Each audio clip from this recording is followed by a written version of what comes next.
All right, the article first starts with it saying, Damien Rudd's passion for sad names on maps led him to toponymy, the study of place names. So there's a lot of things that you can study, and some things are very, very specific. Toponymy is one of them. Right. Now you might want to separate that word here a little bit into the different syllables. Toponymy. Toponymy. Yeah. So Tiffany is right. There's a lot of scientific names out there in English that we don't know. We might not even know. This is the first time I've actually heard about toponymy, and it's one of those things that you just learn a new word every day. Okay, so Damien Rudd, he's interested in toponymy, and so he starts looking into it a bit more. Here it says, as he dug deeper into the subject, he realized that many of the stories were entertaining. Entertaining means like really fun. Amusing, fun, pleasant to do.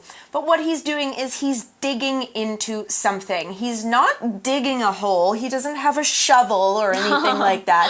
When you dig into something, you try to find out about something that you didn't know about before.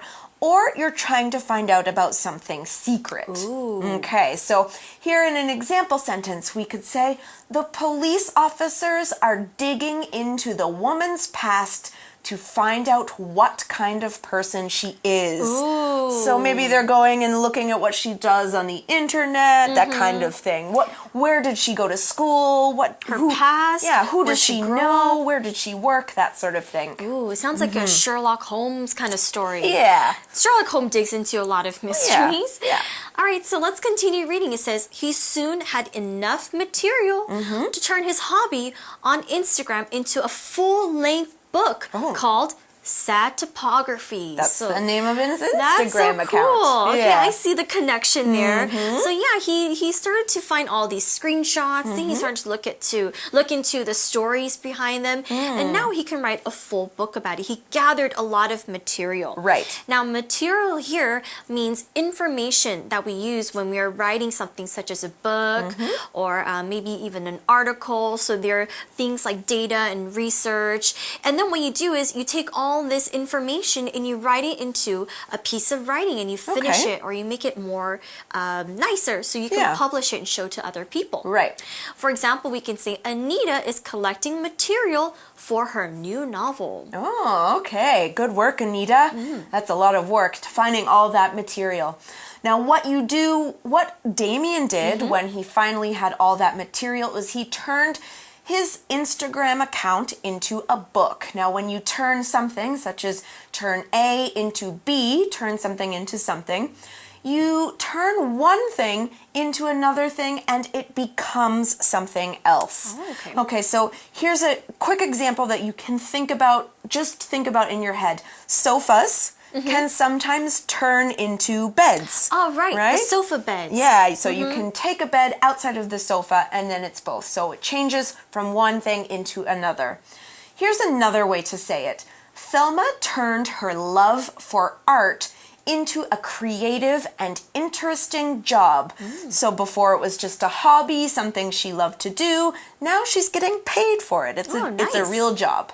Now we're going to take the word full length with the dash in the middle. Now it's an adjective and it means the full amount, and it is not shortened or it is not part of a series. It is the whole thing.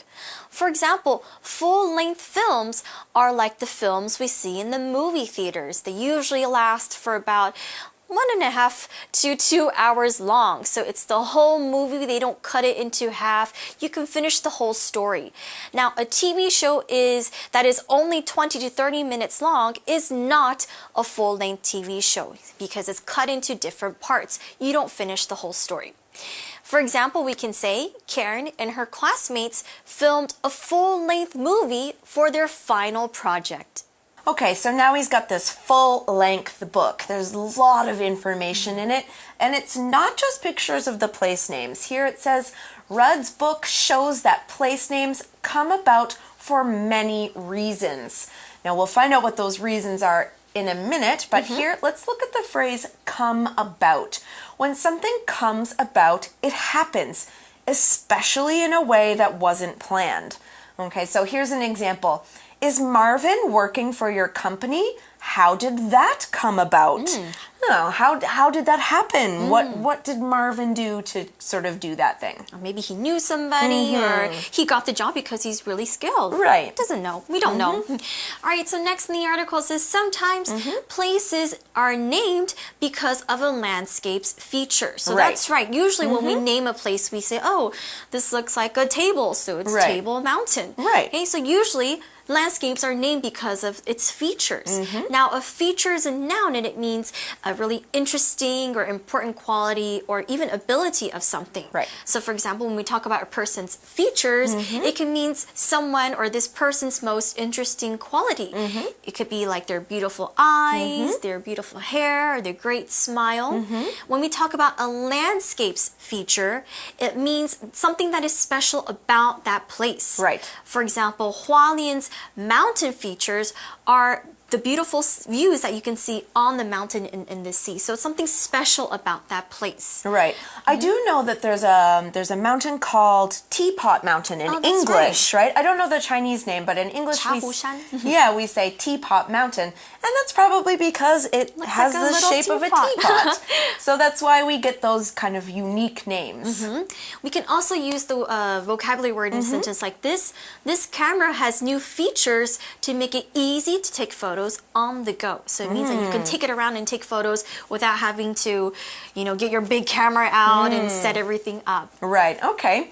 Well, let's find out what other reasons we use for having certain names. Or we'll give an example of one of those names that we name after a feature. Here it says Deception Island in Antarctica is one example. Now, Antarctica, you probably know this, but let's talk about it really quick.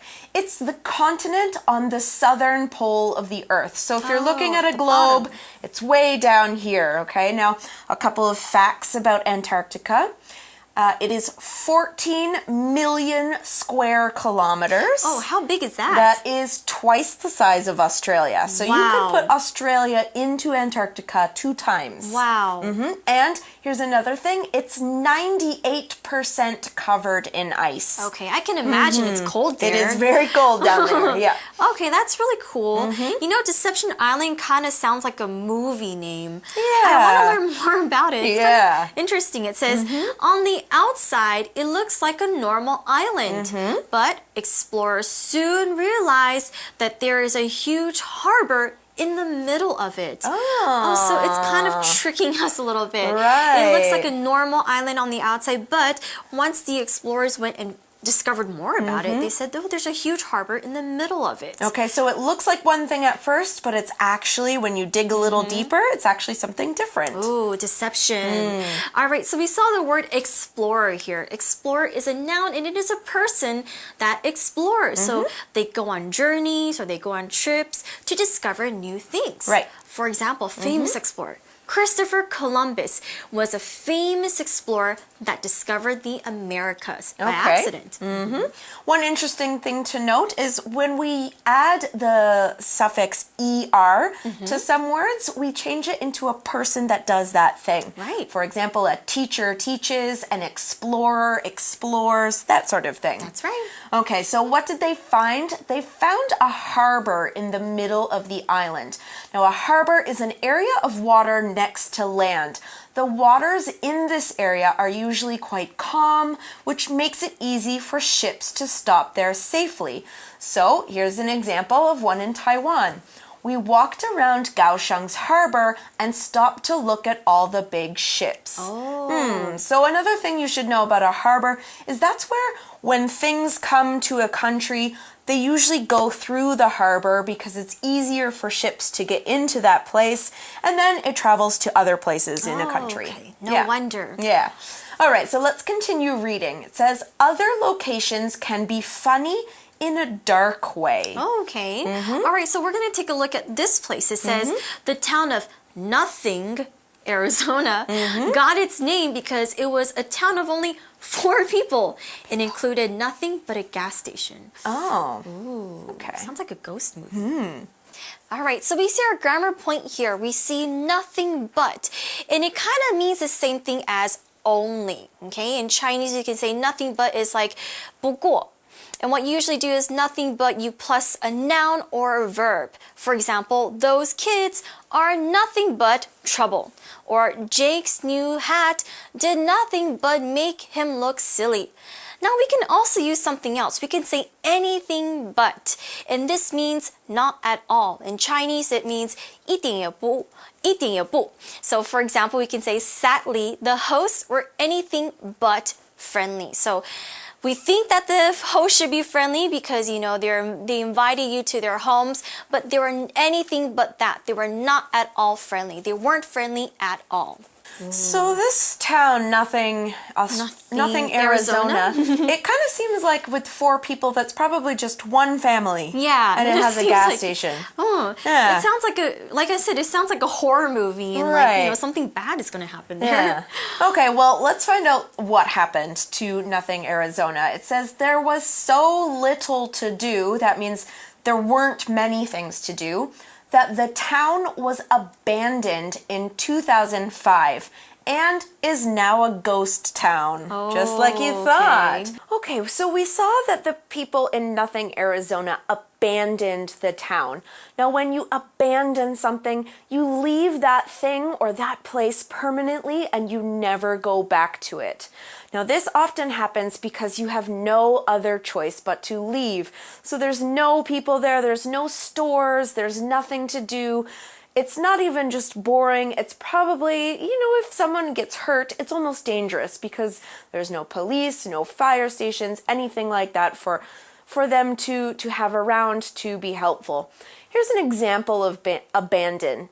This old car was abandoned on the side of the road. Now there are plants growing inside it. That means no one went back to the car and now it just has plants in it.